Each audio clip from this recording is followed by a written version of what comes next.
quick microphone test. Can you guys hear me? I can hear you. This is Al. I'm at home. Tasha's running the show tonight. I don't think he's started it up yet, but I can hear you just fine. Okay. Sounds good.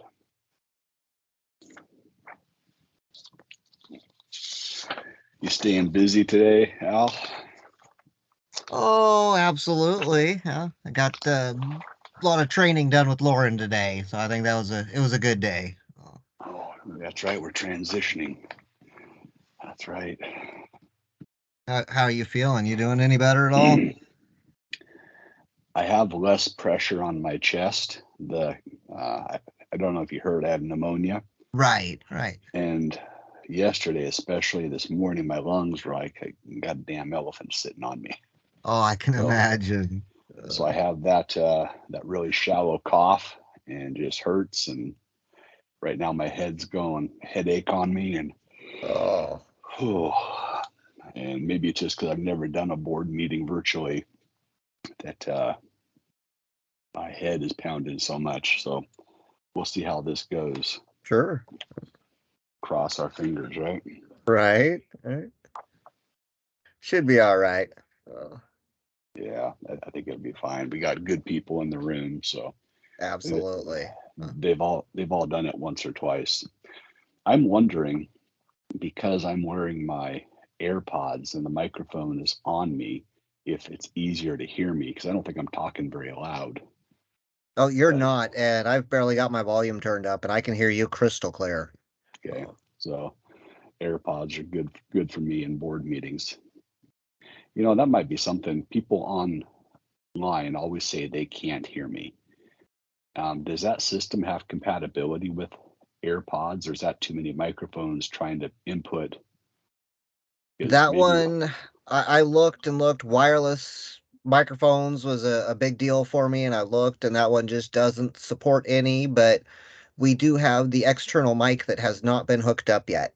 So we were just kind of playing with it to see how this worked out, whether we actually needed to hook up the extra mic. And I think we're going to go ahead with that and get the secondary mic hooked up. And that'll be a lot closer to where you sit in the room, and it should pick up your voice a lot better. Right. Okay. That makes sense.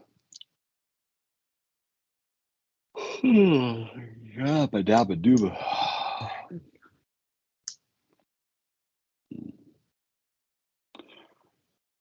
They're probably doing the sit there and wait till 2 or 3 minutes before the meeting that starts to turn the stuff on. And where's John? Right. John's online. We were talking earlier about whether we were going to have to call you or whether you were going to show up or what was going to happen. So glad you just kind of showed up. You know what? I've got these really smart tech people, and they put the web link on the website, and I just go to the website. What do you know? I can join the meeting. Hey, what do you know? Yeah. It's like I have the right credentials or something. It's nice when that all works right, you know. Right. I had the bright idea to set up a whole bunch of automatic provisioning things for testing. And it works great. I love it. But the teachers aren't used to it. And so they've been going in and just changing things and adding things. And it was causing conflicts. So I turned off their ability to do any of that. And oh boy, I got phone calls. People were screaming at me. I can't. Did you change it? Blah, blah, blah. So I backtracked everything. It's like, okay, well, we'll wait till later down the road and maybe have a training day or something before I turn that back on again, you know? Yeah. The teachers, they rely on their comforts and what they know how to do and the way they know how to do it. Like if you change operating systems on a computer and the icons aren't in the right spots or the tabs are different, it can be a meltdown. Oh yes. But the problem we're having is that everything we've got in place, everything that Tom had been working on, is there's so much stuff that's so old. I mean, we've got servers running software from 2008, and it's just like This stuff's got to change. But if we would have done updates as we went along, people would have gradually gotten used to things. The problem now is it's so radically different between what they had and what they're getting that, Hmm. yeah, it's causing Well, some issues. Yeah. Amanda comes home at night and she's upset because they're still using paper triplicate forms to write student referrals, and there's Oh, no means to have them automated or in any kind of sys, or jeez. it's like Where's she at now? she is in North Bend at an elementary school called Hillcrest. Oh It's the yeah, I big know one down there. Hillcrest. Yeah. Yeah. But it's paper discipline system. And she's like, I spent the last 6 years at Central End, 5 in Reedsport, 11 years. So Hillcrest With is using Synergy just like we're getting into. Yes, they are. So, or maybe they're just not using it right then? Because if that's not part of our package, that's something we need to talk about. No, their tech guy that doesn't want to do that. Well, see, the problem they have over there, they had a great tech guy, Larry. Can't remember his last name, but he ended up passing away a couple years ago. There was a car accident or something. Mm. And the senior tech guy doesn't he's kind of like Tom, where he's just kind of like a placeholder. He's been there forever, and it's just like he doesn't really know any of this new stuff, and he relied on his team to do all this. And once Was his Larry name passed Joe? away, what was that? Joe? Joe, yeah, Joe Frischman. Yeah, I Okay, remember him from when I was in high school, so that's how long he's been around. Uh, gotcha. so no, they lost Larry, and I think everything just kind of fell apart after that, and he doesn't quite know where to go from there. And yeah, Yeah, and you have to keep up. You oh know, I'm yeah, I'm a little scared to bring up board book with this school board. Um, Several of them are not probably tech savvy enough, but the ability to be automated and to have the agendas and everything you need electronically is right there. And a lot of school boards around the state use it, right. and it's a very regular thing. But we would need a lot of training and some more Yes. uh, technology updates at our board level before we could tackle something like that. Yeah, as it is, I know a couple of them that are using their computers, but I don't know if any of the others even turn their computers on. I mean, it's just like, yeah, Yeah, it's an opportunity for growth yep. and some learning, and we'll see what people's interest is in that type of work. Hmm. uh, yeah. Was it 5:21? Yeah, I probably gonna wait till about 5:27 because this is the first time they've got parents and kids and teachers coming in for soup awards. Oh, that's right. So Oh, they're starting off light. There's only two, but just talking to folks before the meeting. So you go dark in July, and then August and September, you don't have those things. You get those 2 months off, and then all of a sudden in October, there it is. right. It sneaks up on you. Mm-hmm. Yep. Ooh, I'm so tired with everything. I don't need to be on this call yawning. Got tea over here, hoping there's enough caffeine to pep me up. Last thing you want is the board members thinking you're yawning at what they're saying, and And they all know I'm sick, and right. so it's fine. But yeah, yes, John's yawning. Not, not a good look. Are they doing I didn't look at the agenda. Are they going to do policy review stuff again tonight, or is this just going to be a short one?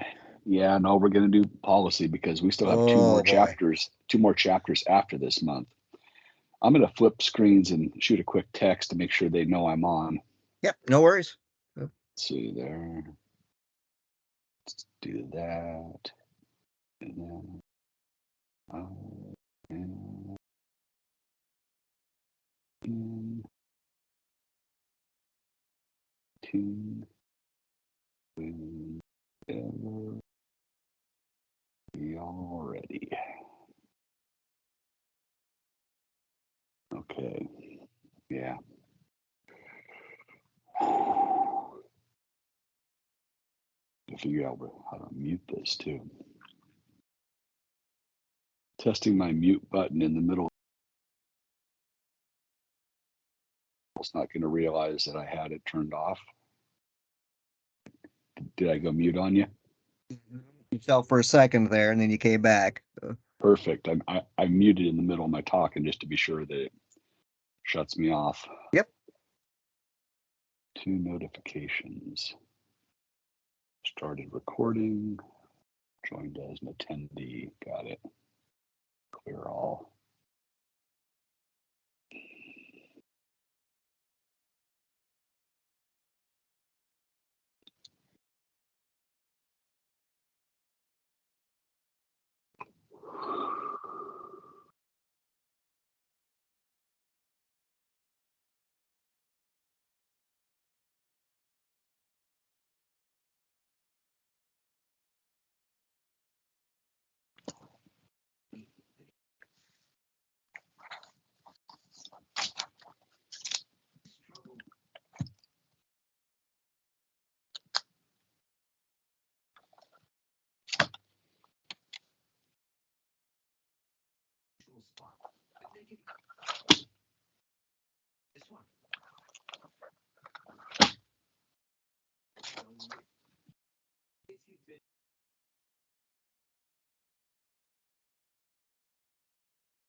We got Tosh. We're getting closer.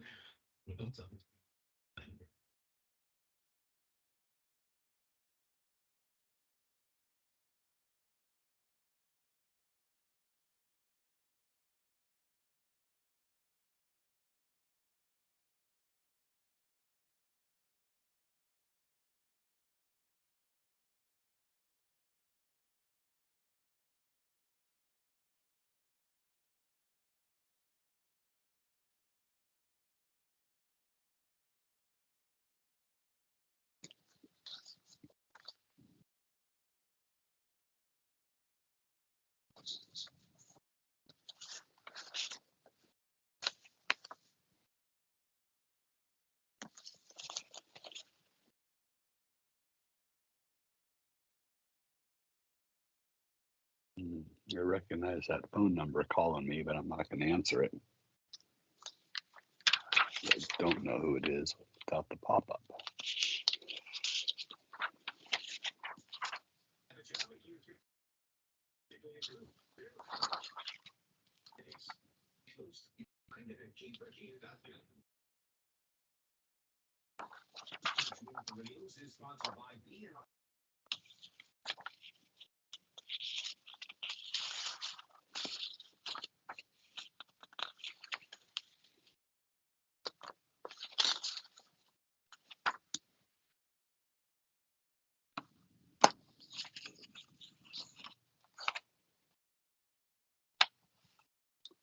I can see Tosh, and I can see Sharman, and I can see Al. Just waiting on the boardroom. Okie dokie. Is that your impression of Mr. Rogers? Is that my impression of Mr. Rogers? Yeah, that's what he used to say when he held up a little mirror or a little whatever phone. Oh. And he'd say, "I see Sally, I see Roger." Oh, I don't remember that. I believe you, but I don't know. That is not ringing a bell for me. Okay. Hey, did the body shop?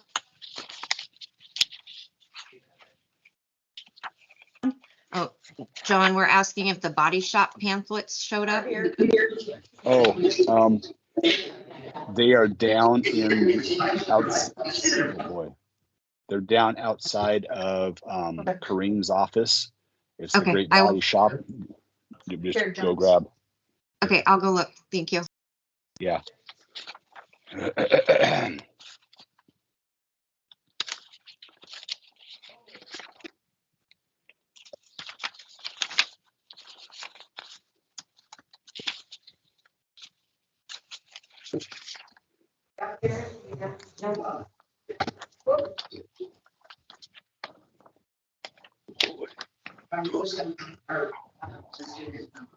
Watch out, Lucy Lou.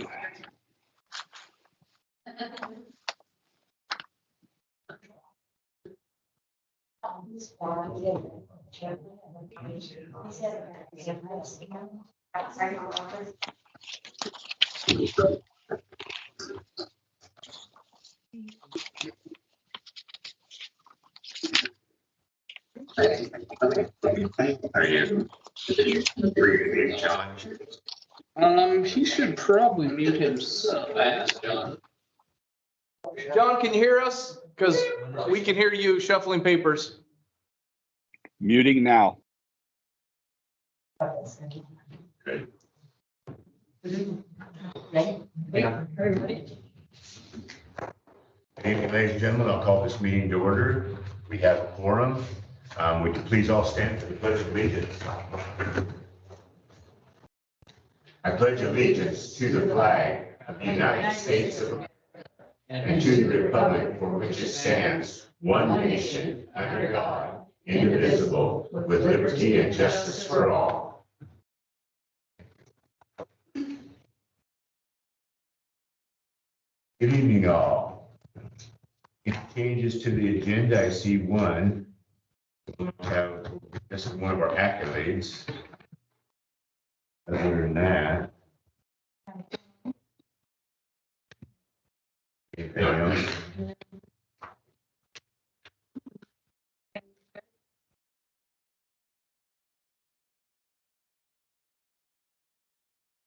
All right, let's get on to the best part of the evening.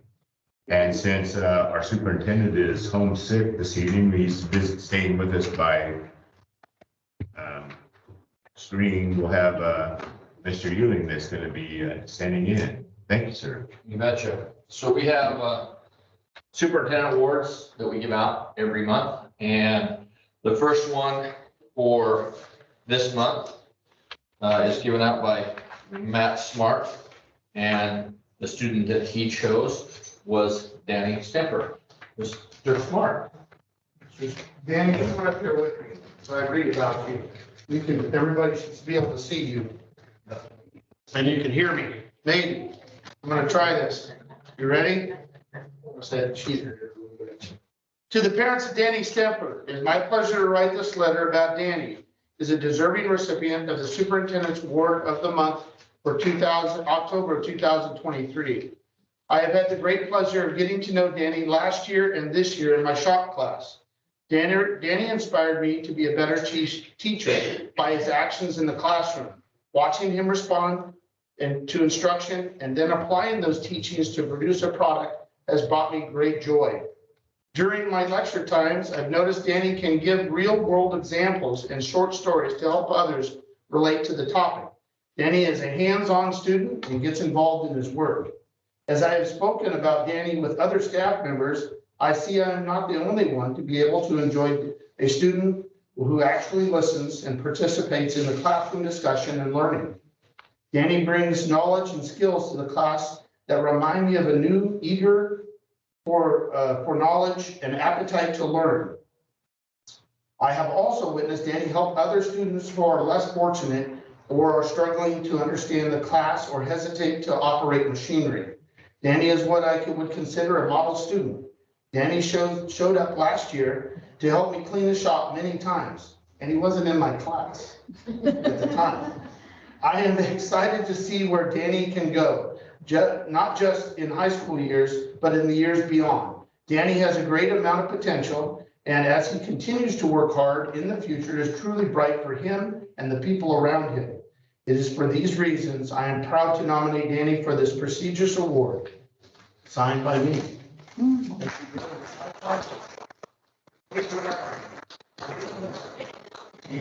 One of those, and then a copy of the letter that I wrote. Don't go too far, as you come back up. We'll take a photo. Good job, man. Good job, Danny. Congratulations. Our second award winner this evening is nominated by Laura Sculio, and the student that she chose was Jackson Plagman.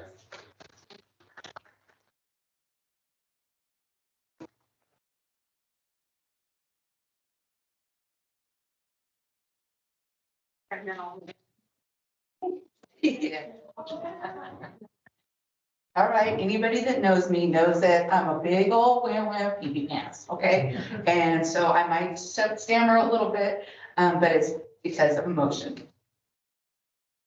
And I wish I had my readers. To the parents of Jackson Plagman, it is with great pleasure that I have chosen your son, Jackson, to receive this month's Superintendent Award for his outstanding efforts in culinary arts. Jackson came to our school 6 years ago as a 7th grader. This was a big transition for Jackson, not only learning how to navigate a new school and a new routine, but also new foods, new faces, and lots of choices.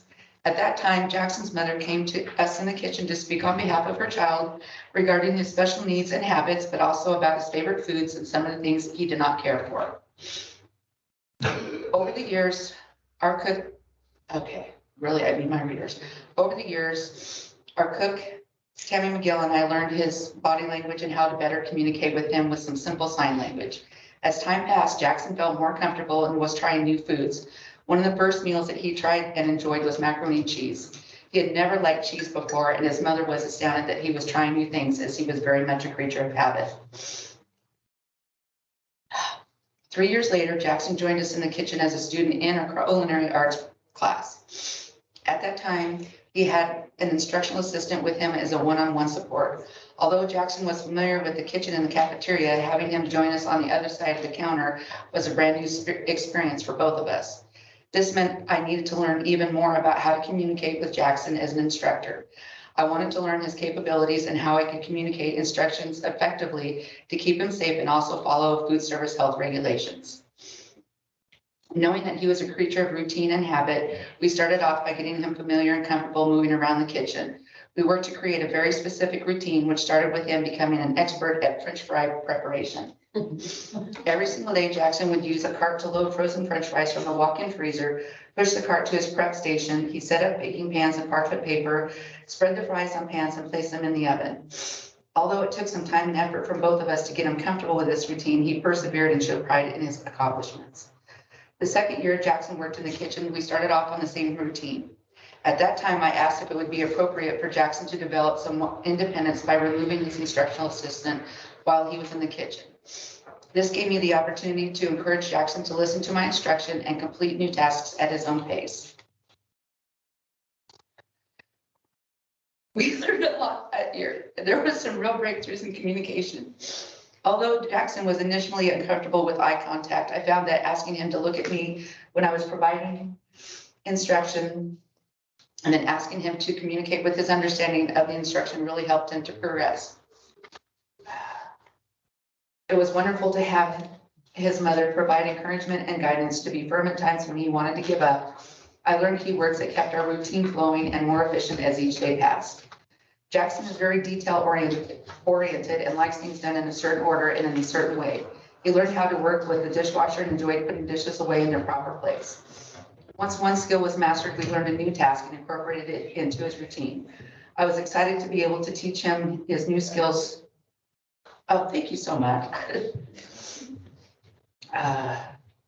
He learned how to work with I was excited to be able to teach him new skills to broaden his educational experience, not just giving him busy work.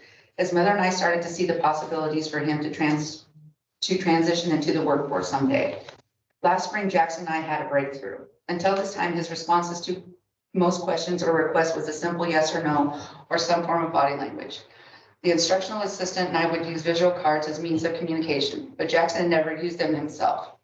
One day he brought me one of the visual cards that showed his task and then showed that a cookie as the treat, meaning first you do your task and then you get your treat. I assured him he would get his treat after he completed the tasks. A few minutes later, he came back with the same card and I agreed again, yes, you're gonna do your job and then you're gonna get a cookie or you're gonna get a treat. This happened 3 times until I realized what he was communicating. His after-task treat could be anything from a breakfast bar, dried cranberries, whatever it was, you know, what he was wanting for that day. But his favorite were my fresh baked cookies. I finally realized what he was trying to tell me. I had not made cookies in a while. And he wanted me to get on task and make some cookies. That was a great day for me. He made the effort to communicate with me that he did not give up even when I was not clear about what he was asking. You remember that day? Sorry, that's my phone. Okay, this is Jackson's senior year, the 3rd year in my culinary classroom, and will be the last year he will work with me in the kitchen. He still needs routine and structure, but we also continue to give him opportunities to gain experience. He still has structure, routines, and rewards for tasks completed, but he also enjoys having something new to learn. Watching this young man grow, thrive, and become increasingly independent is heartwarming and extremely rewarding. I look back on his success in the past few years and the effort that led to each new breakthrough. And I'm so proud of what he has and has continued to learn. The truth is, Jackson has taught me more than I could ever teach him. He's taught me to be more patient and how to see the world through his eyes. With the knowledge and understanding I developed with Jackson, I'm better able to help other students now and in the future. I want you to know that being Jackson's teacher has been one of the highlights of my career. Thank you for the opportunity to share my love of culinary with Jackson, and I'm excited to see what he will accomplish following his high school career. I'm sorry, it's such a whammy.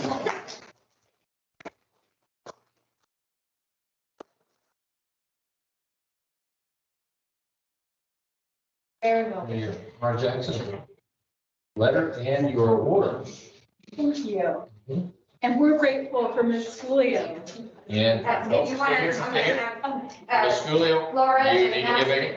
Yes. Yeah, your students. I was just trying to turn that annoying phone off that Jerry left out there. Oh, do you want to call them? Go right ahead. Yeah. Do you want Christy to want to? Absolutely. Everybody who wants to be part of this, please come up.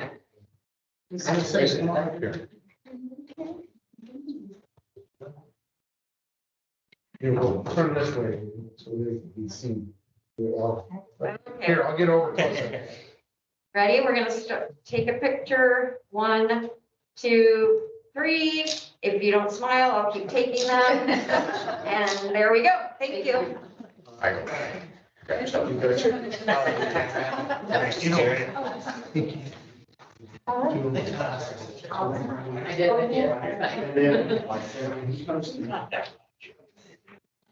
Says. I'll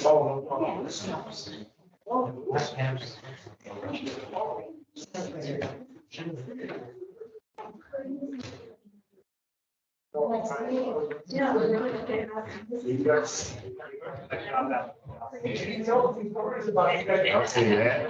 The accolades part is always the hardest part.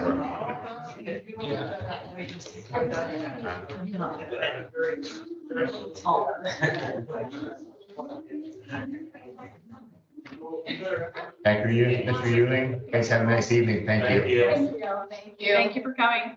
Hey, John, you look good. Okay, we're gonna move into community comments. Individuals may address the board on agenda items. Please let the board chair know what that you wish to address. If you're limited to no more than 3 minutes, you may address the board on a topic not on the agenda as long as it does not pertain to complaints about a staff member or a student. However, the board reserves the right to refer the matter to the administration. Anyone wishing to provide public comment or testimony may submit their comments or testimony in written form or email to the board secretary.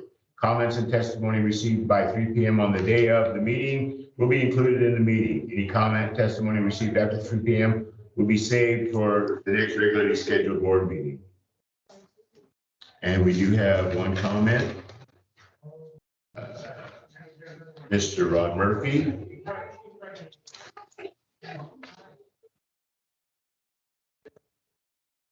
I understand that you're going to have a meeting with the administration on Monday to try and resolve this. You still want to speak tonight? Yeah, I would like to. Okay, you got 3 minutes, sir.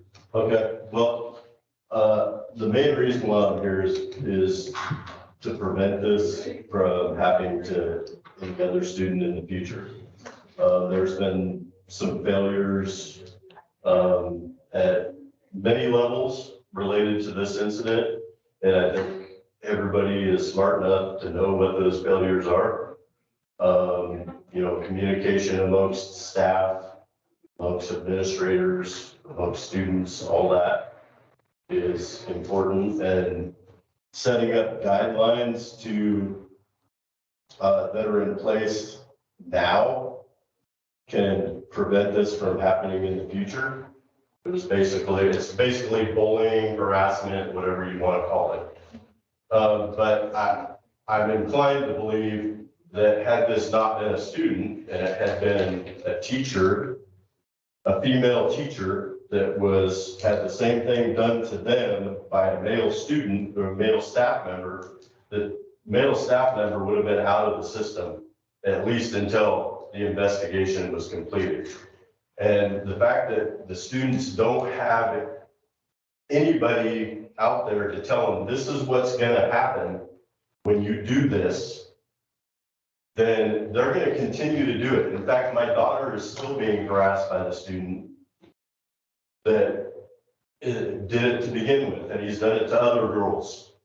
So if we don't put something in place that says, if you do this, these are your consequences, and we don't follow through with the consequences, then this is going to continue to happen. And the results of that, we know, can be as bad as suicide. And so this is a big deal. It's not like, you can just continue to allow this to happen without consequences and without accountability. And I'm here to stand up for every student in that school. And I think that if it's handled appropriately, you're even going to, in the end, help out the kid that's the one doing it. Because he's going to understand what the effects are to the student that he did it to. And that's all I have to say. Thank you, Rod. Thank you. I know you have a meeting on Monday, and I will follow up, if it's all right with you, afterwards, and with you and with our administrators and whatever, just so I can stay on top of this, if it's all right with you. Right. I'm 100% in favor of that. All right. I want to see something change so that our kids can feel safe at the school. All right, thank you. Thank you very much. Thank you. All right, you guys have a good night. I appreciate everything you guys do. Thank you, Rod. You guys don't get enough credit. We're paying attention. All right, thank you. Sharman, can you hear me?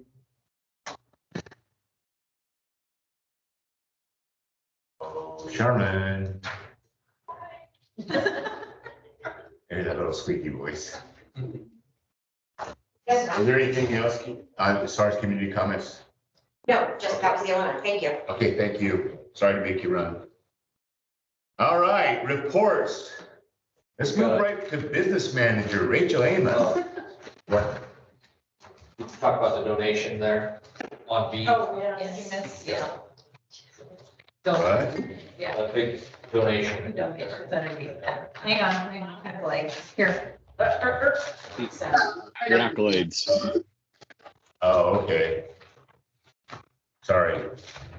All right, we're gonna move to under B, donations. Thank you for pointing that out. Reesport Boosters Association donated new LED scoreboards and shot clocks, which are now required by the OSAA for the main and auxiliary gyms with a value of $51,619.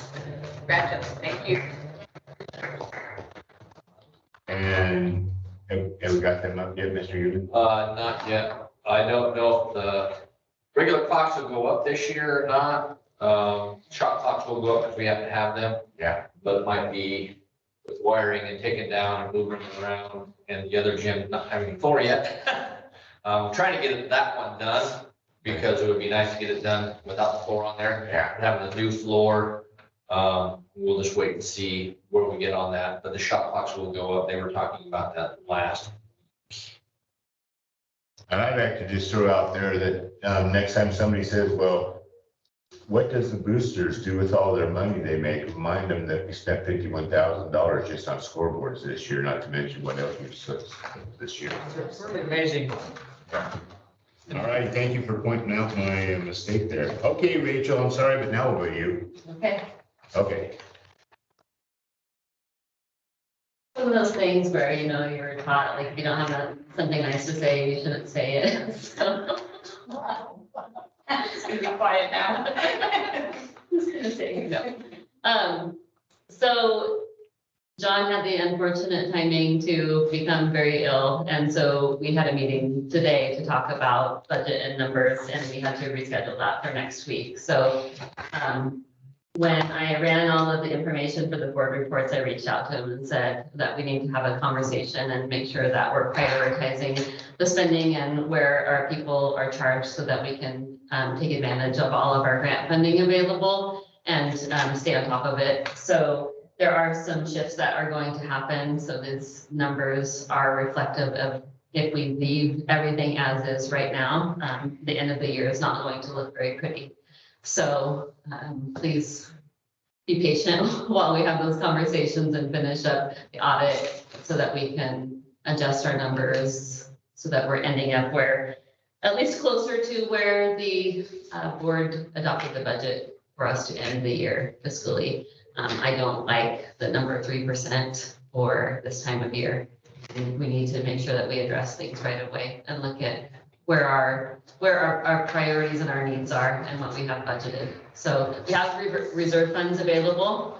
You know, we want to keep those for long term, but this might be one of those times where we have to dip into that with what we're finishing up with our seismic and with our gyms and trying to finish those types of things up. That project got a lot bigger, a lot more quickly than we anticipated. So we are just trying to make sure that we have those conversations ahead of the game, and we will update you next month at the board meeting. So Is next month going to be too late? oh, no, no. This is just an estimate based on if we stay on trend right now and keep doing this every single month through the end of the year, this is where we will end up. But it's not that we have already in place for us to spend all of this money by the end of the year. We just need to make sure that right now in September, in October, when we have the opportunity to make adjustments, that we do that and make sure that we have staff that are charged appropriately against our grant funds. Or some of the reasons for the changes because of unforeseen circumstances and the modifications of the buildings and stuff like that? Some of it has to do with that, but some of it has to do with the fact that we had this Pace State School Fund money back in the spring. I had talked about our ADMW had been adjusted. You know, the state had talked about during COVID that we were going to maintain the numbers for the 2 years. And then they determined that that wasn't going to work because the students in the system that they anticipated coming back never came back. So then we got bills that we did not anticipate, and that was districts across the state that happened to. So when we were budgeting for our beginning fund balance for this year and based our budget on a specific number, and then we had to pay back $250,000 in state school fund, that makes a big difference. Yeah, it does. So again, you know, it's like we had anticipated, we knew that happened in June. And so we're just trying to make sure we got everything in the system in September's payroll before we have the conversations of, okay, what are the next steps? So that'll be determined what shifting we're gonna do and all that. Correct. Rachel, where's our savings or rainy day fund? There is it. We don't report, we only report the general fund in our board reports because that's the one that we have influence over with the budget. But we have like a technology reserve fund, we have a curriculum reserve fund, we have a capital projects reserve fund. So if you want, I can bring those to the next meeting so you can. I was just curious. Yeah, I mean, that's a good question. To see how much we got back. For sure, I'll bring that for next month. Okay, thank you. Other questions? I'll refrain. Okay. What do those ATM numbers look like from projected to actual that facilitate the shift? Oh, boy. Sorry. Like, Just curious. I want to say 30 ADMW changed, if I recall that correctly. Okay, that was a significant. Mhm. Yeah, There's no way we could have forecasted that.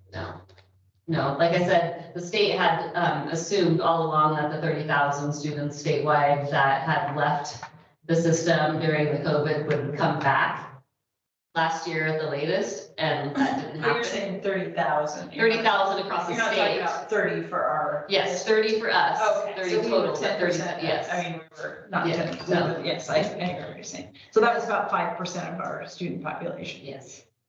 And 80. Yeah. And so we're staying very consistent now with what our numbers are. You know, we still have a lot of grant allocations that haven't come in from the state. Our SIA money, our student investment account money allocations have not been finalized yet and given to us. And I know that those are going to come in larger than what we budgeted. So there are things like that we will be using to mitigate, like where our staffing is and that kind of stuff. So again, conversations that we need to start having and making sure that we get the numbers from the state and have accurate information. And is there a specific account that those SIA funds have to go to? No, I mean, as far as like staffing, we have yes and no. So we have flexibility with those, unlike we do the federal dollars, but you have a plan, you guys have approved that plan, the integrated guidance, and that plan has like, you know, 3 core areas, and John can help me out. The one that I'm remembering right now is the social emotional learning, and that's where a lot of our focus is, you know, counseling, that type of thing. So we have people that are allocated there, but when you budget on a certain dollar amount with those people and that dollar amount comes in higher, which we know it's going to, then we can start shifting some of that from the general fund into that grant money and free up where our cash flow is in the general fund. Carrie Jones, to answer that question a little bit more, a little differently, the integrated guidance plan is a combination of 6 old plans. So CTE, SIA, chronic absenteeism, 3 others. What are they? Success. Yeah, so are those dollars supposed to go to certain places? Yes and no. You're supposed to be accounting for absenteeism because chronic absenteeism got rolled up into integrated guidance. You're supposed to be accounting for your career technical education because that got rolled up into integrated guidance. So the 6 buckets that used to be individual spots with spots for our money to go with specific requirements are now incorporated into this integrated guidance master plan. So it's not as directed as it probably used to be, but there still is a clear expectation that aspects of public education are accounted for. Okay, thank you. How far over budget did we go on the seismic retrofit? The seismic hasn't gone over budget, but it uncovers things that you have to look at. So like one of the things was asbestos abatement, but we did get an asbestos grant for that. So there's, you know, other funding that we can use to be able to mitigate some of that. Like I said, those are just conversations we need to start going through the expenditures and saying, where can we use these one-time dollars to cover the expenditures and make sure that we have the money in the general fund that we are anticipating through the end of the year. We have maintenance for building maintenance money available, right? Yes. Okay, I was over at the high school today. My granddaughter was talking about the roof leaking over above the lockers at the gym. And she said it's been leaking there forever. So I was just wondering if we had any idea as to when that's going to be addressed. They've tried to trace that leak for a long time. Haven't been able to get back to it yet. But yeah, it's, I don't know, they don't know where it's coming from. I mean, outside obviously, but yeah. Every time, well, sometimes at the elementary, it leaks from the inside, so. So it could be traveling from somewhere. So, yeah, they haven't been able to track that down. And it has been a while. Yeah, that's what I heard. I like her interest in the family business. Oh, no. No, I just mean her interest in, you know, keeping Her her. interest. No, we were, no, that's not how it came up. Any questions for Rachel? That's the only one I had. Thank you. All right, thank you, Rachel. Okay, let's move on to our sickly individual, our superintendent, Mr. Johnson.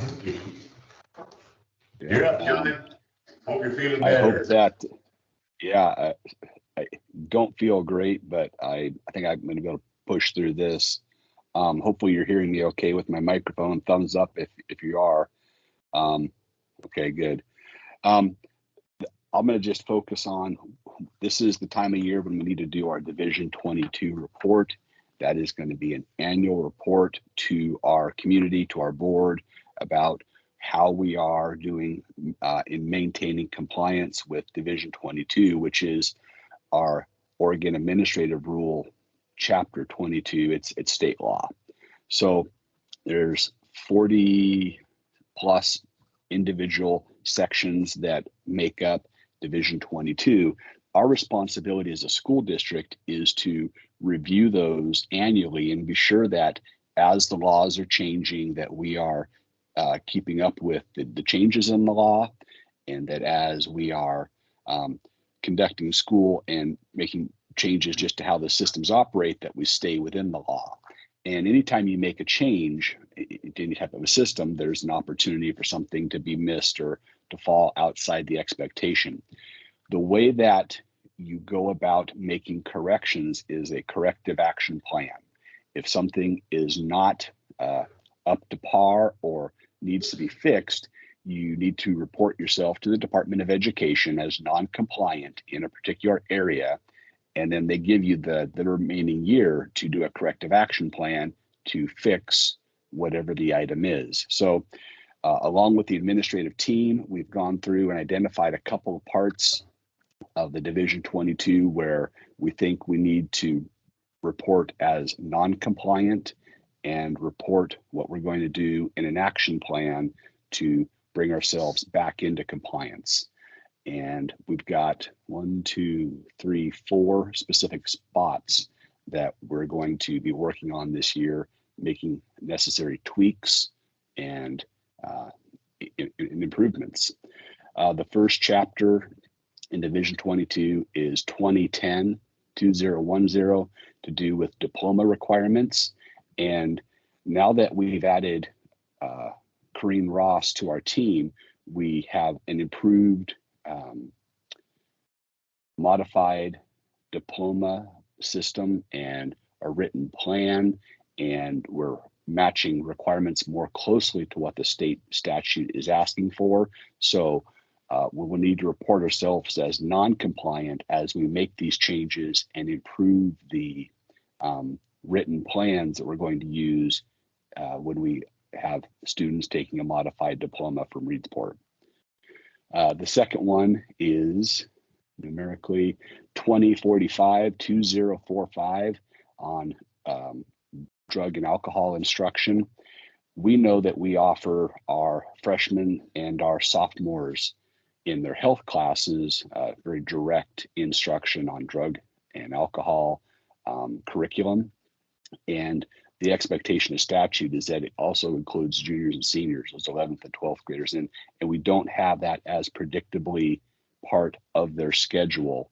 And so in talking about this with Mr. Euling, we're looking at ways we can incorporate some of the advisory class time and use some of the resources that might be available to students who are not taking health to get some refresher instructions and some just some opportunities to continue some of that learning that goes along with drug and alcohol curriculum and prevention curriculum. So I think that the corrective action plan will be addressing the use of advisory time and some of the school resource opportunities to cover that for all high school students. Similarly, in chapter 2340-2340 on media instruction, not all of our students, especially in the upper grades of the high school, are getting language arts instruction through an English class. So media instruction falls probably to the wayside if it's happening during those language arts classes. So again, looking at our opportunities such as our advisory times and where else we can in the school day catch those students who are not taking language arts in a semester or in a year, and be sure that the media instruction requirements are occurring. We'll write a quick corrective action plan about how we will use those alternate opportunities for instruction, so that all teachers are providing that, so that all students are accessing it. The final one is 2500-2500 to do with our tag plan. Last year, there was quite a bit of legislation around tag plans for the entire state. And this one will be our simplest corrective action plan. We need to get it posted on the website in a prominent location. But we were not compliant. We will need to write a corrective action plan. So that'll be the simplest one for us to accomplish, because we've got a great website manager over at Douglas ESD, and it shouldn't take much time to get it posted more prominently. So those will be the 4 corrective action plans that we turn in. Had I been at work this week, I would have had these written up and put onto the ODE's templates for you to see at the meeting. As it stands now, I will complete those when I get back. The requirement is that we have the template submitted and posted by a couple of due dates in November. So we still have plenty of time. When I get those templates filled out and submitted to the state, I will carbon copy the board so that you can see the actual wording on those corrective action plans so that they're clear. But those will be the 4 areas that we're addressing for Division 22 this year. Any questions? Excuse me. It looks like it, John. Thank you.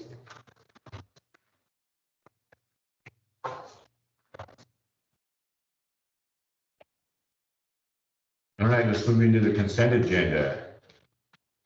Actions that are routine or review, call for no discussion, changes, approving minutes of previous meetings, acceptance of donations, and smaller actions. We've already entertained a motion to approve the consent agenda.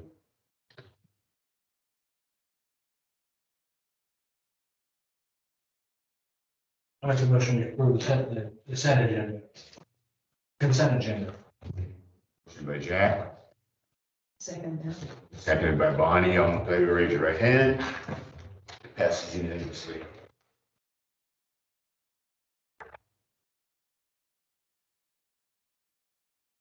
A few things escaped. I wanted to ask him about Ran away. offices for how Did the, he leave the front, out through the front? John, how's are the offices all done there at the high school? Yes, they've moved back in. They are waiting for one of the rooms to be to have carpet to fix up, but the staff and the staff spaces were carpeted first, and 4 was taken care of where we have staff working so that the people could all move back in. Okay, thank you. Okay, let's move into action items.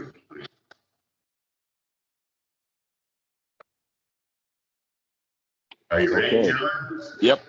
I've got a whole pile of notes in my lap, and I hope I don't sneeze. All these papers. The 2 policies left over from last month, we had IKC, which I believe Charmin gave the quick edited change to all the board members, and we inserted the language full-time, and we corrected Breedsport Community Charter School. But you should see those edits at the bottom of IKC, and I think that they are ready based on the discussion that we had last month. Policy IKF, graduation requirements, Bonnie had asked us to hold over for a second reading, and we have not made any changes to that. And I'm kind of anticipating that there's going to be some conversation tonight about what that second reading brought forth. So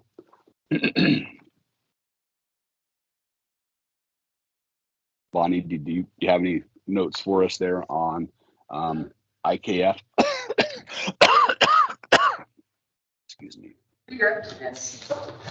I wanted to be able to read it further. And after I did, then when I read it again, I can say that I can agree with, I agree with the update. Okay. So IKC as redrafted and IKF as presented would be my recommendation for approval, Chairman Jones. Okay. You need to hear that in the form of a motion. Yeah, these will be formal action items and we can knock out letter A. Then we'll move on to B. I'd entertain a motion.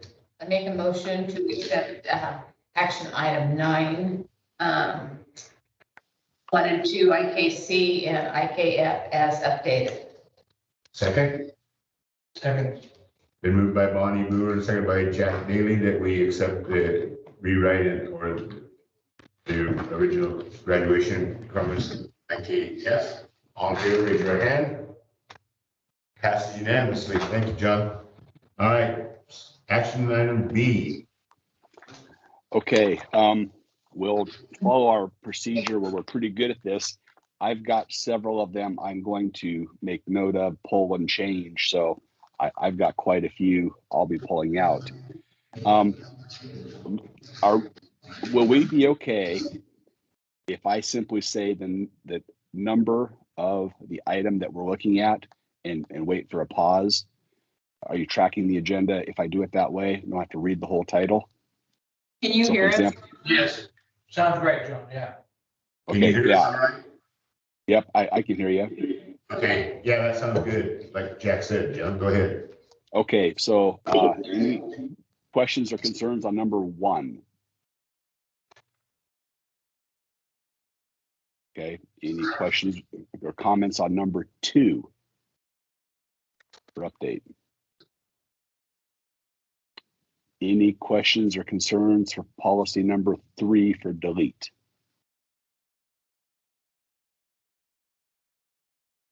Questions or concerns policy 4 proposed?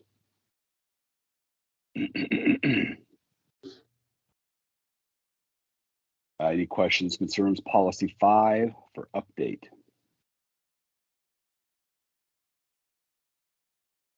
On number 6, I am not recommending that we adopt at this time. It's just extra stuff that we don't need necessarily to operate and conduct business. Can we take a pause? Yes. Number 6.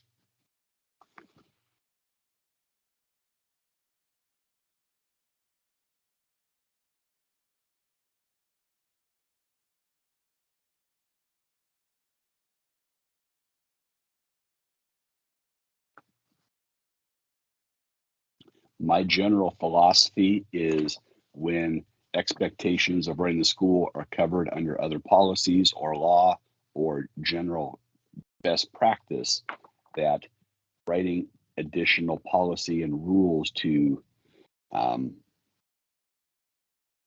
micromanage the other rules that are already in place, it turns into work that small districts just don't tend to have the personnel to maintain. So it's that yeah. data correlation that So becomes the issue? I heard data correlation. No, the collating of the data that's required by the policy, that becomes the burden on the school district. Let me turn to the policy.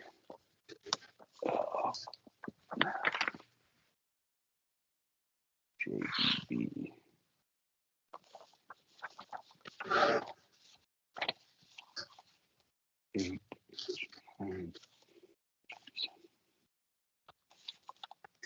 Mm.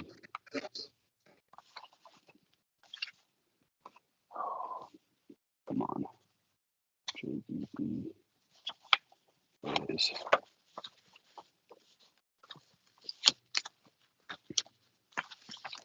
Okay, so Carrie, you're asking about which part of that?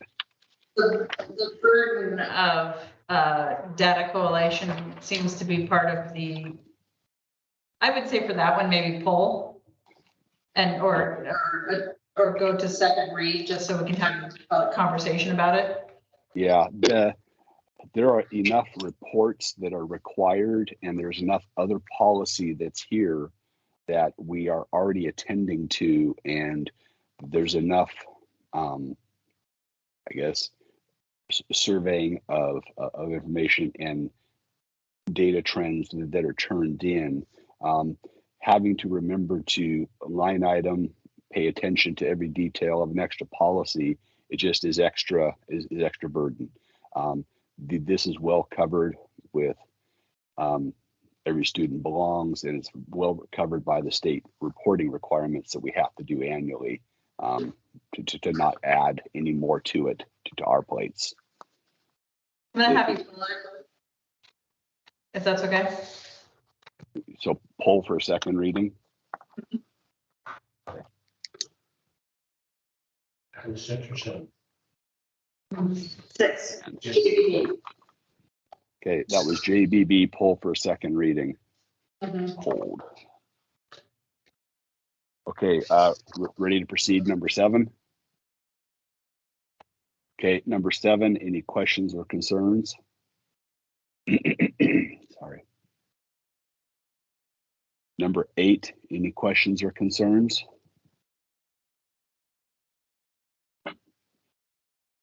Number 9, questions or concerns?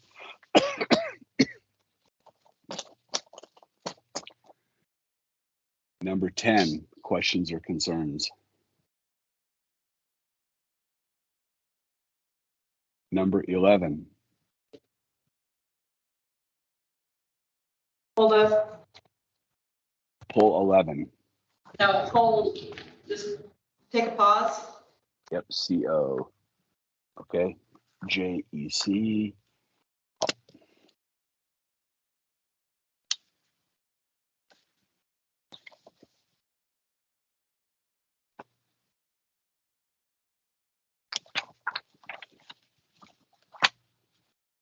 Okay, I'm here. Go ahead. Okay, go ahead. I'm ready.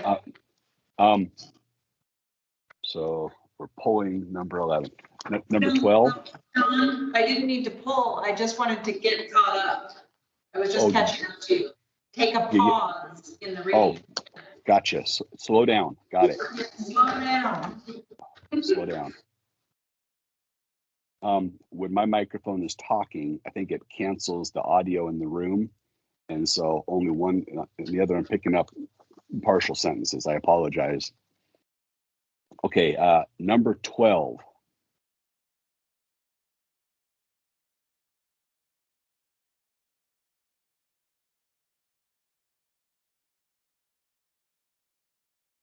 Number 13.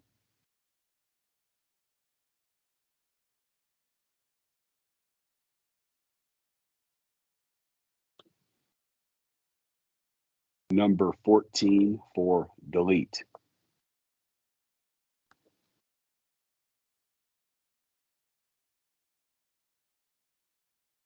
Number 15 for delete.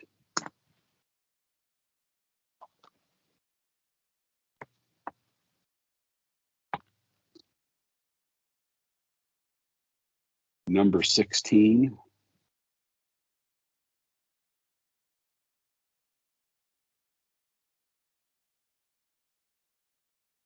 Number 17 for delete.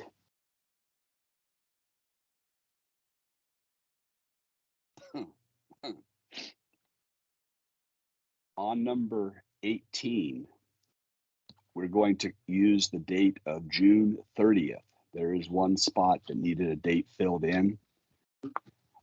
So we need to make that by the last school day of the year for the next year. That gives us time to discuss that if we need to. So the date will be June 30th. I think it likes the first of the calendar year, but that might be a touch early for us. June 30th. Number 19, any questions, concerns?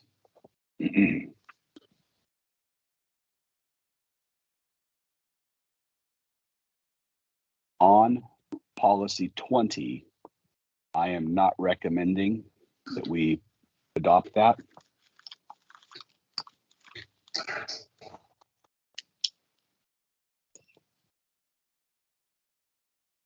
Hold up. Just hold for 1 moment. Yep. ECEB.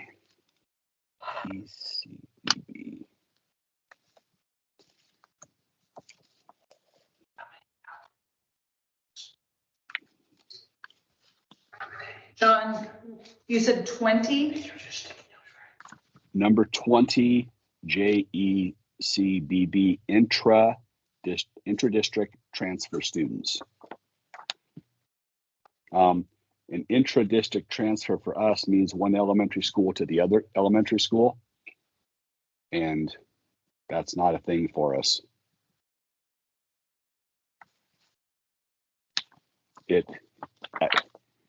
In the future, when we grow or perhaps develop an alternative high school, there might be future models where it's a scenario, but right now it doesn't fit and we're too small. Gotcha.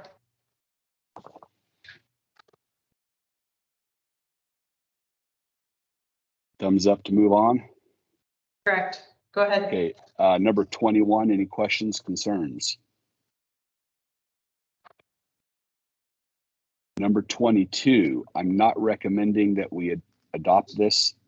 Again, don't have multiple elementary schools or multiple high school models. So on 22, I'm not recommending we adopt.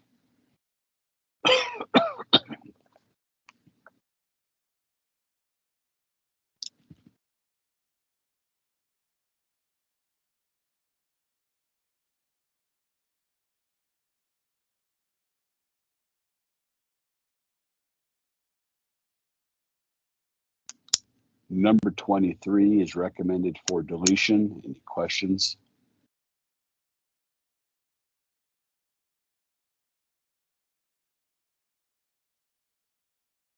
Number 24.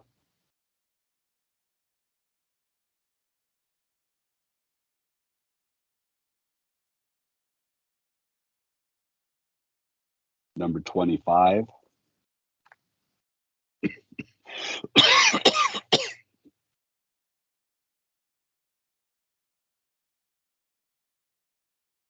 Number 26 is recommended for delete.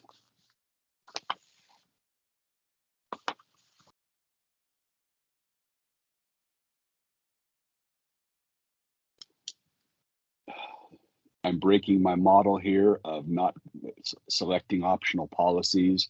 I am recommending we adopt number 27. This is a tool that we do use in Reedsport several times a year. So I'm going to recommend adoption of 27.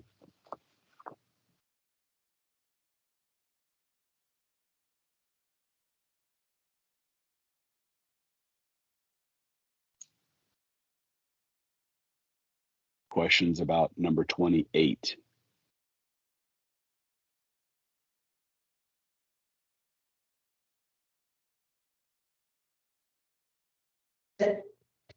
Number 28 has, I believe, take a look at here.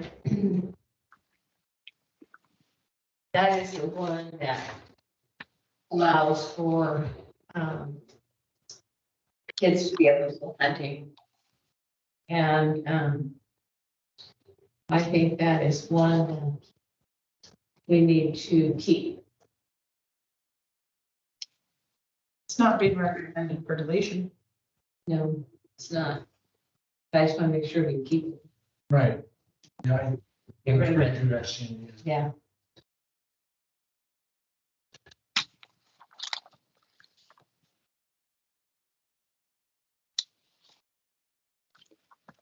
What's interesting to note about number 28 is the previous board adopted a hunting allowance for our students and put it into a truancy policy, JEDA. That was the wrong spot. OSBA in their policy analysis for us took the same language. They didn't alter it at all. They took the exact same language and they moved it into JED, student absences and excuses, and they put it in the right place. So the Reedsport students' ability to have the 5 hunting days that was determined by another board is moved, but still remains in policy by if you adopt this as recommended. They moved it from one policy placeholder to the other. So any other questions on 28? No, but before we move on, can we go back to 27? No, going back. 7 at ECF. Yes, you did. All right, I'm there. Go ahead. Okay, so there's proposed JECF, the version 2.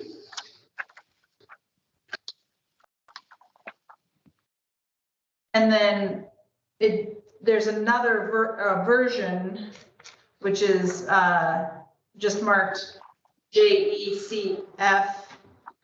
And it looks like they've made updates, but it's not on the agenda. Are you catching that? Yeah, the JECF version 1 that's recommended for deletion, and the JECF version 2 that's the proposed. Well, I think.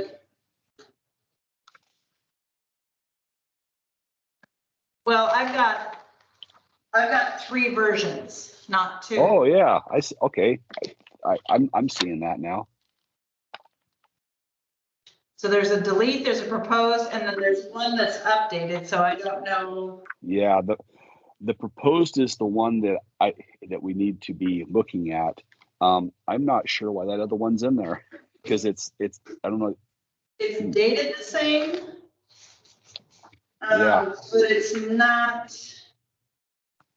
It appears to match the first one that says delete on it. Not really, though. I mean, is it? Oh, wow. No, that's not even. Yeah, no, those aren't close. Yeah. I just realized that they weren't on the. Yeah.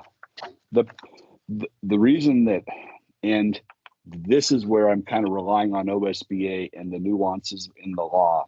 Their version 2 proposed, there's been enough changes in how we allow students, especially in and out of charters and virtual charters and online charters, that this law tends to get a lot of attention, and especially in the last couple of years.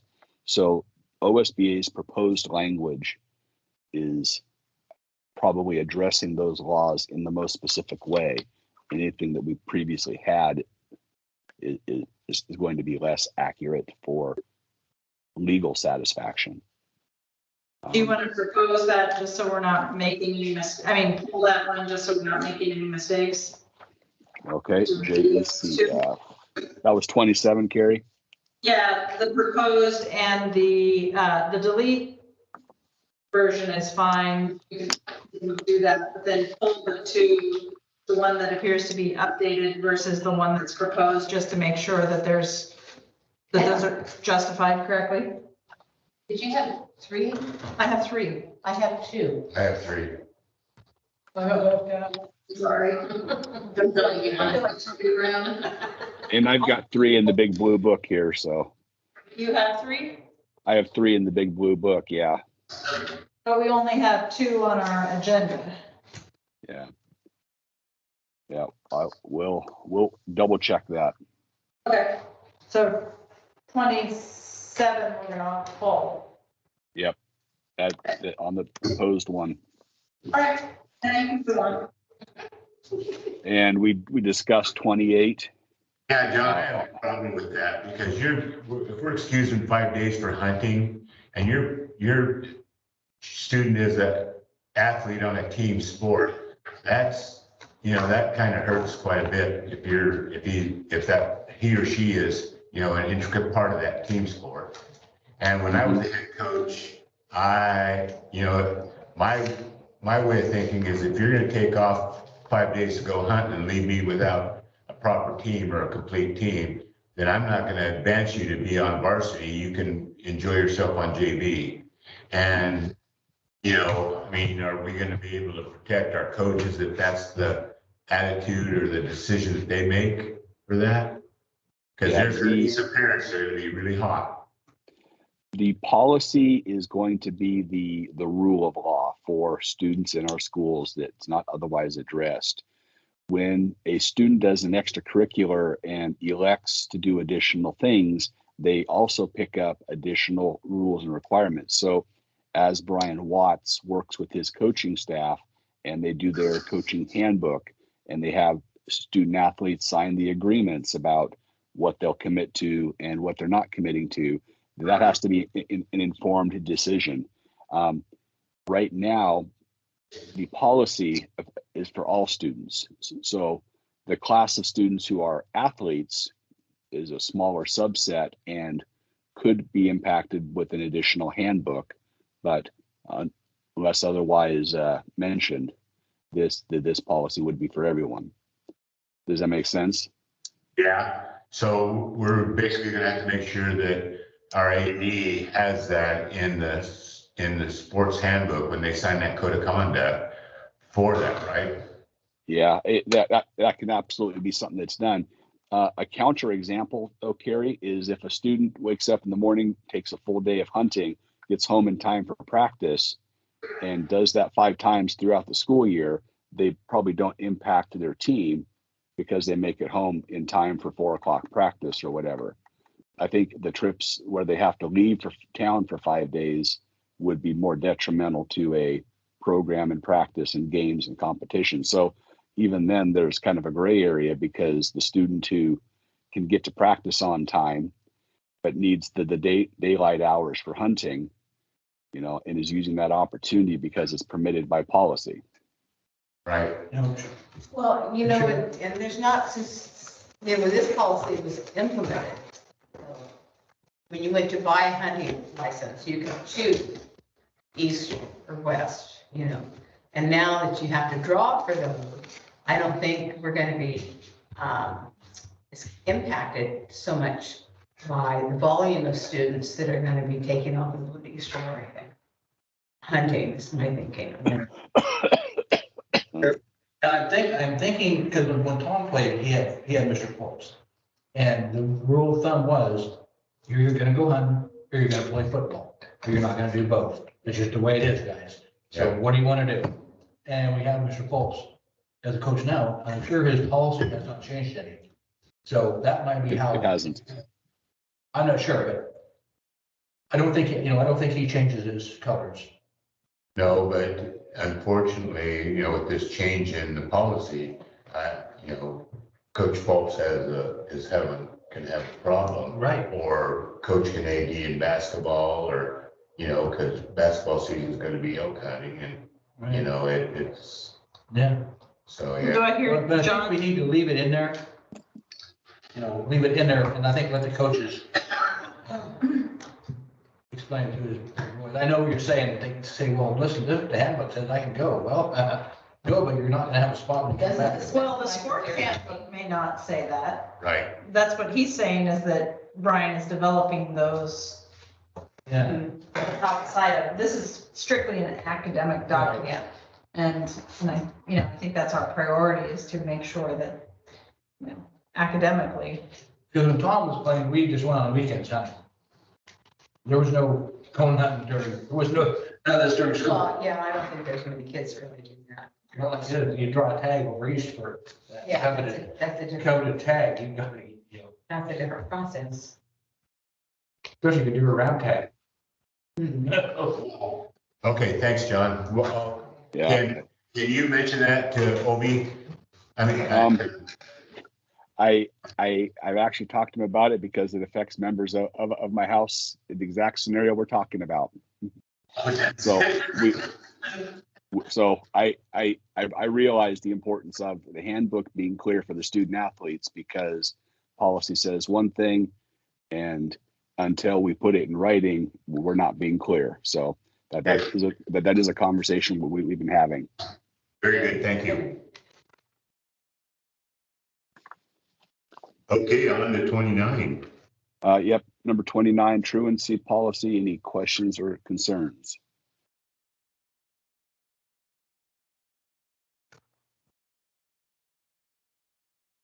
Number 30.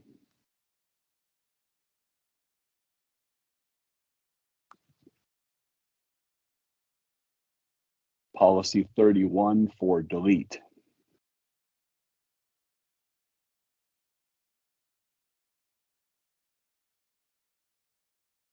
Policy 32.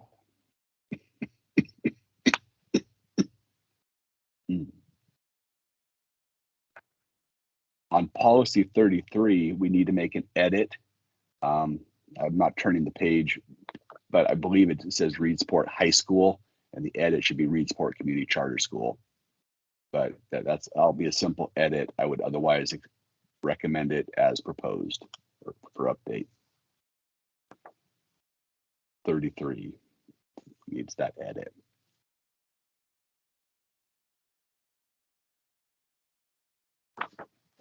John, do we have some type of dress code in our school for the kids?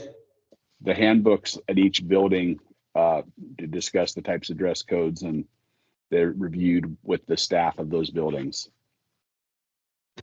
All right, thank you. Yep.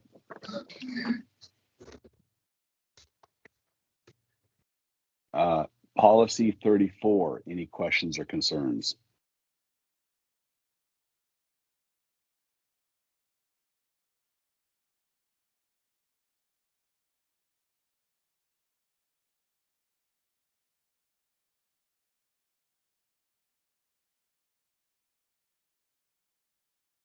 Apologize.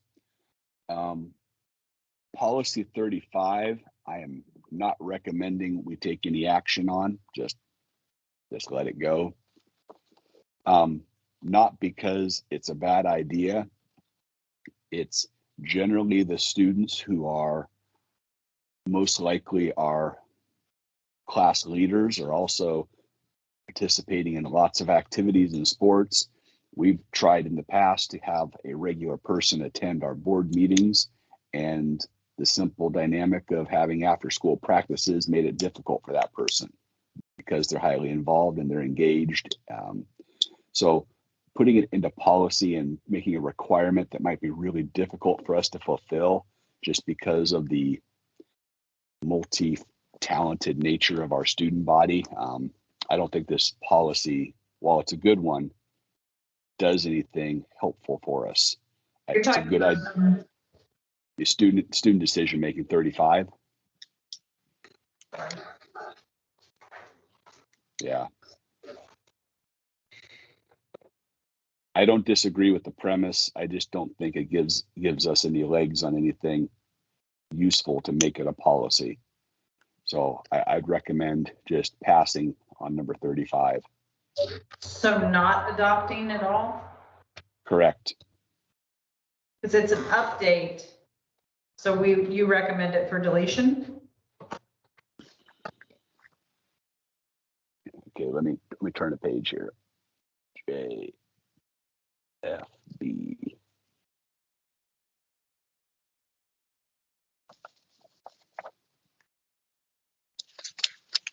They're making some strike throughs. Yeah, it's an optional policy.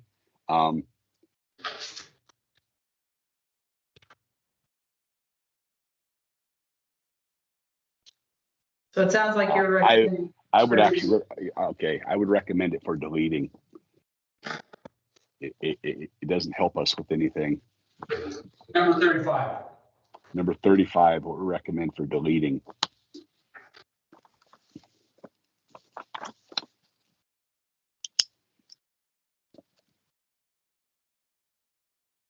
I can see that.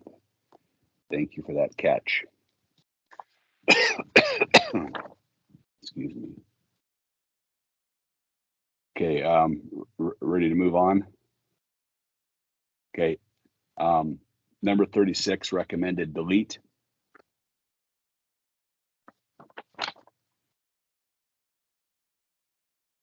Number 37.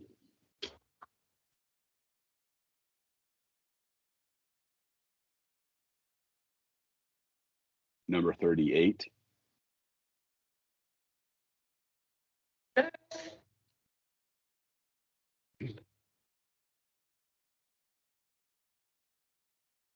I'm hearing snippets of sound. Is there a comment I need to hear? Nope. You're okay with this one? This is the one you asked about. Yeah, I just, some of these kids dress a little, not quite appropriate. I was just wondering if that's. Their student handbook. Yeah, because sometimes their skirts are a little higher than they should be, and their tops are a little lower than they should be. So, Jack, I think That's like on weekend, I see it. the big reason that we use handbooks for this is so that we can adopt on the fly. Board meetings and policy reviews of stuff don't happen quickly enough, and sometimes there are extreme dress code scenarios where we have to change our handbook quickly or move quickly at the level. So I like that these policies are a little more at the 10,000 foot level, and then at the local building levels, we can be specific as needed and address issues as they pop up. Thank you, John. So that was 38. Any questions on 39?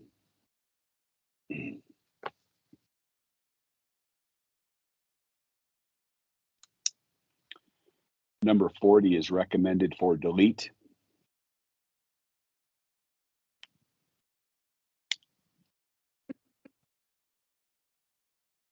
Number 41.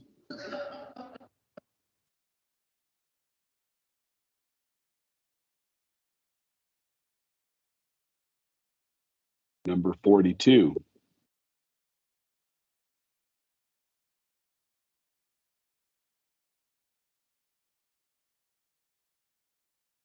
Number 43.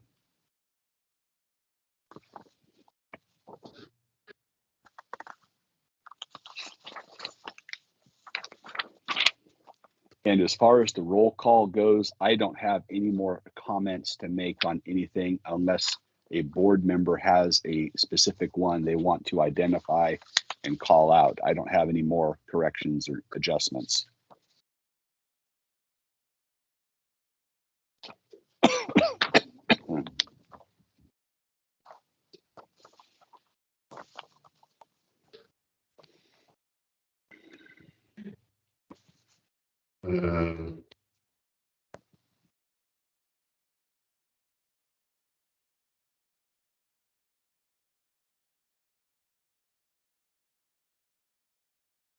And then, of course, this is only the first half of the J, but I have number 44, number 45, number 46. oh, you have all of them, those, Bonnie? Yeah. Yes. Well, okay, so you want to, which ones do you want to pull, Bonnie? And I don't want to pull, we just have the list. Oh, he didn't have any changes. He just doesn't have any changes. You have any. Oh, okay, no, I don't think so. He's gonna stop talking now. Okay, well, that's a good idea. I'm trying to save my voice. I can feel it's getting kind of rough in the back of my throat, and I don't have any more to adjust. Okay. Well, just quick, can you give me a quick answer of why we're deleting 45?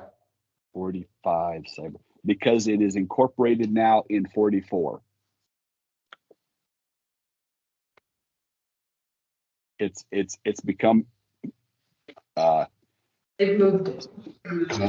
Yeah, but It's become, yeah, all the material is still there. It still covers it. It just so it used to be such a unique on its own thing that kids would harass each other on social media that it had its own policy. But now it's so similar to hazing, harassment, intimidation. We just handle it the same way and use the same policy for it. So they've merged the two policies into one.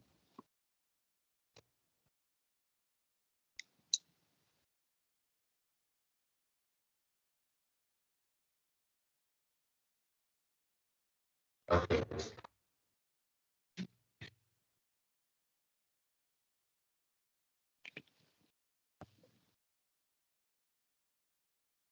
Mm,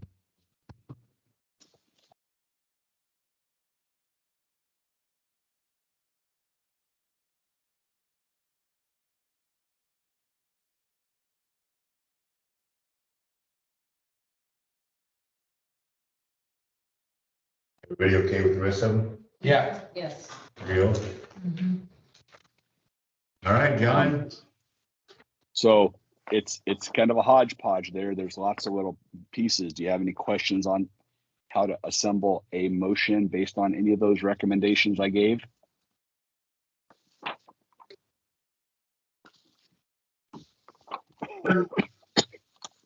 I could probably muddle my way through it. I just need to make sure I have.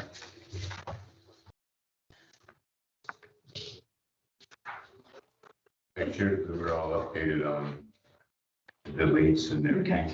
So can we separately pull out the ones we're gonna pull, John? Sure.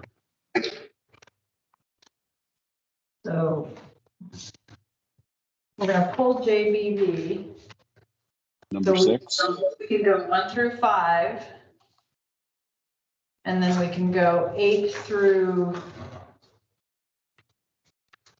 or sorry, 7 through 19. And then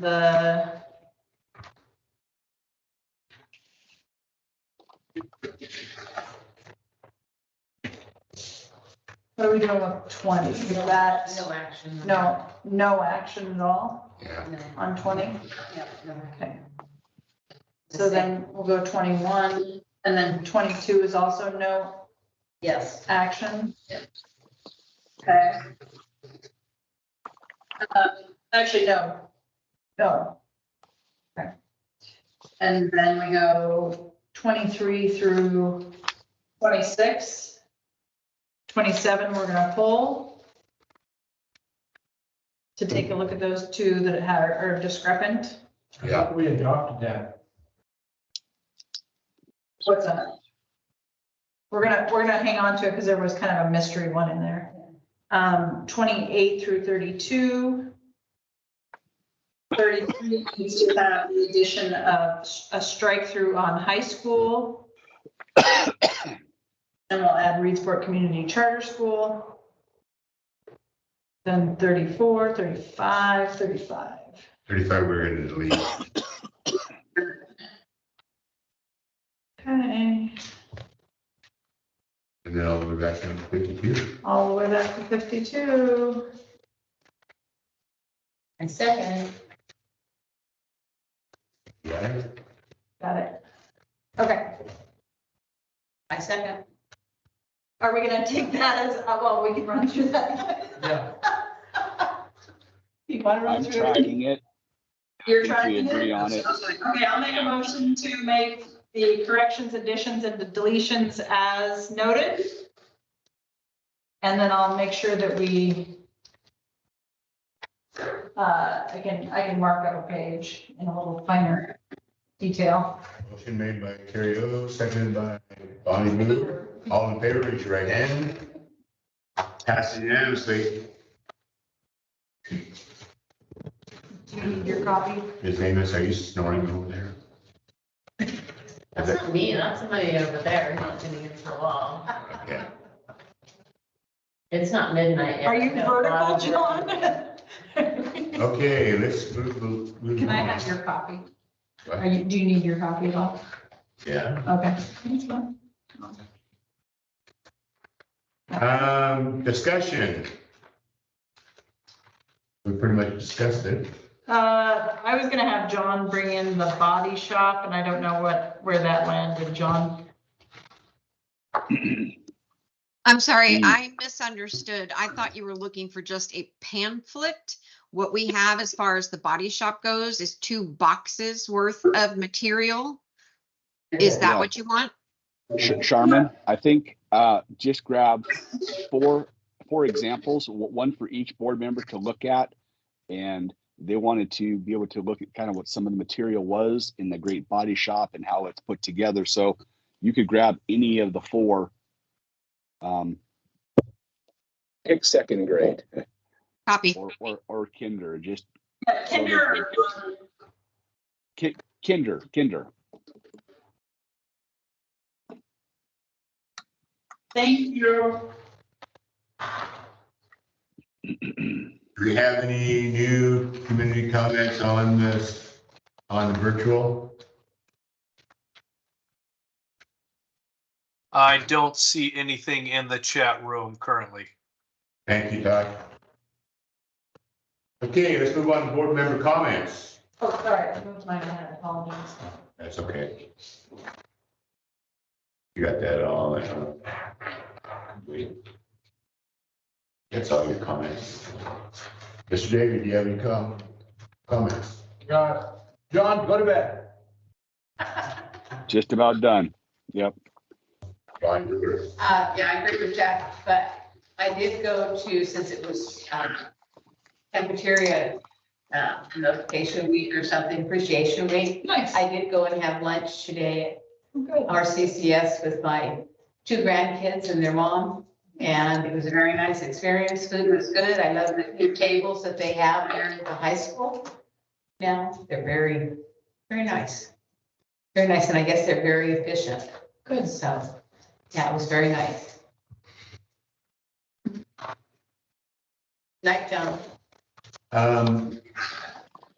Rachel, how much have you accomplished on getting us a new gym in the high school?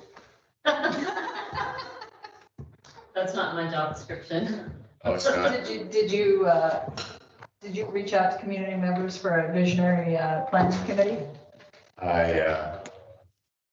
Thank you. As soon as John gets well, I'll be working with him on Thank you. getting that committee. So Thank you.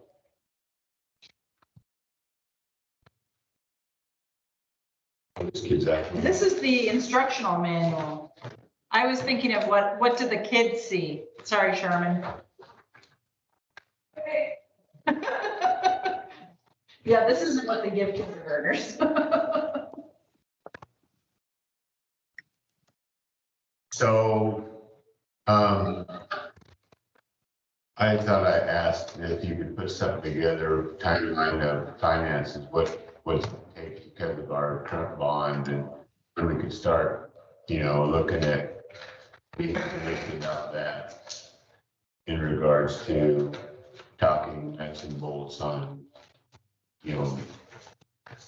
coming closer to being realistic and, planning and keeping the bond and what that's gonna look like, just so we could, when we have this committee, we can tell community or any powers to be.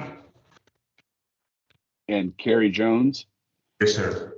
along that line of thinking, I've been doing some conversation with the city and the hospital, and there are community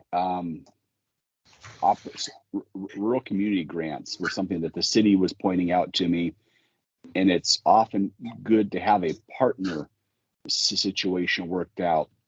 I got a meeting set up here, I think for the end of the week or next week, with John Chivers, the CEO at the hospital. And I'm wondering about trying to design a way to be able to share, maybe through the pool space, something with the hospital and create a partnership, and then seeking some of these rural community grants, community development grants. So there's a lot to research there and learn about. And I just heard about them last week. Set a meeting with John for this week, because if it helps us avoid a bond by being able to go out through some sort of a large grant opportunity, we may explore a secondary pathway as opposed, in addition to being knowledgeable about our bond opportunities. Yeah, I also had a conversation with Mr. Shivers at another meeting, and because we're gonna do a fundraiser for the new mammogram machine at the hospital. But I also, when I was the athletic director, I applied for a grant for a turf football field at the grade school and some other things, and through Nike. And I didn't inform everybody, and so the principal at the grade school at the time got a little sideways with me because I didn't inform her and include her. But we didn't get the grant, thankfully, because I found out from somebody at Nike that I didn't ask for enough money. So I'm reaching out to one of the members of Nike again that's on that grant committee to kind of find out, you know, the parameters again, since it's been several years since I applied for that. But this time, if that grant's available, I'm gonna shoot for the moon. I mean, new turf football fields, new turf baseball fields, a new gym for the grade school. We're gonna have to put swooshes on everything? Nope. Oh. So money for the stands, Kerry? It'll include everything. And like I said, when he did it before, I just didn't ask for enough money. They looked at how little I was asking for and threw it in the round file.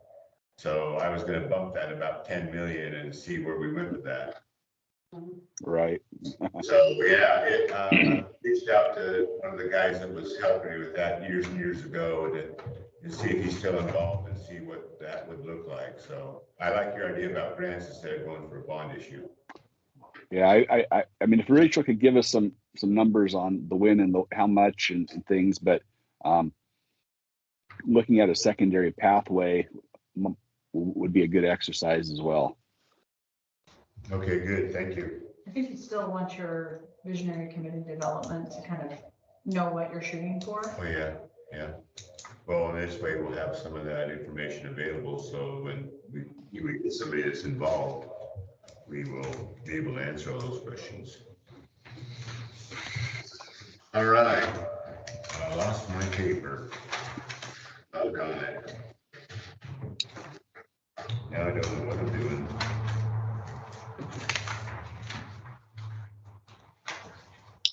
Wait on that.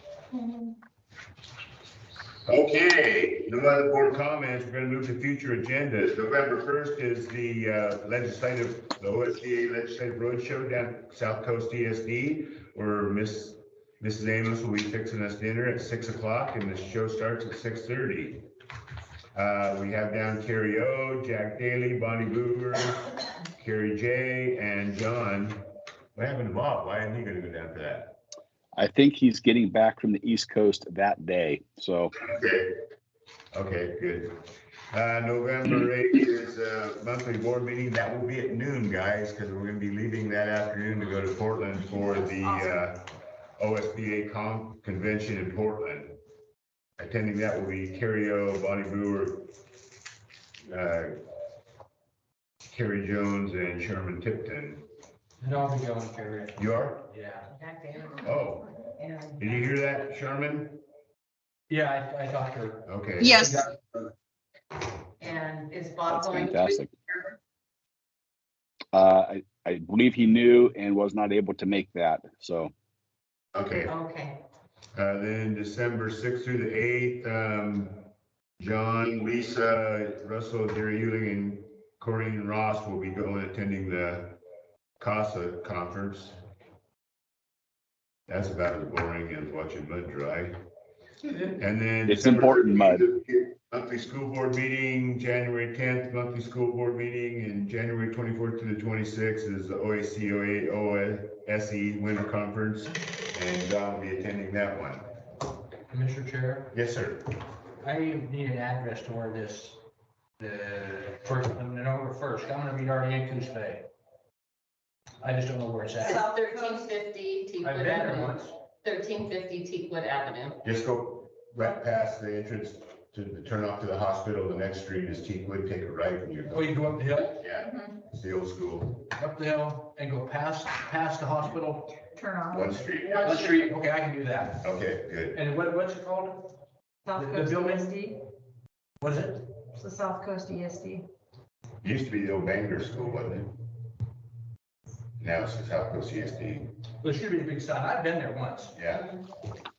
Okay, hearing no other asking for information. Oh, yes. Sherman, the miracle worker, was able to find what I was asking for, because I've seen these before and so this is kind of an example of what kids are getting in health education. Does she have to come back or can we keep?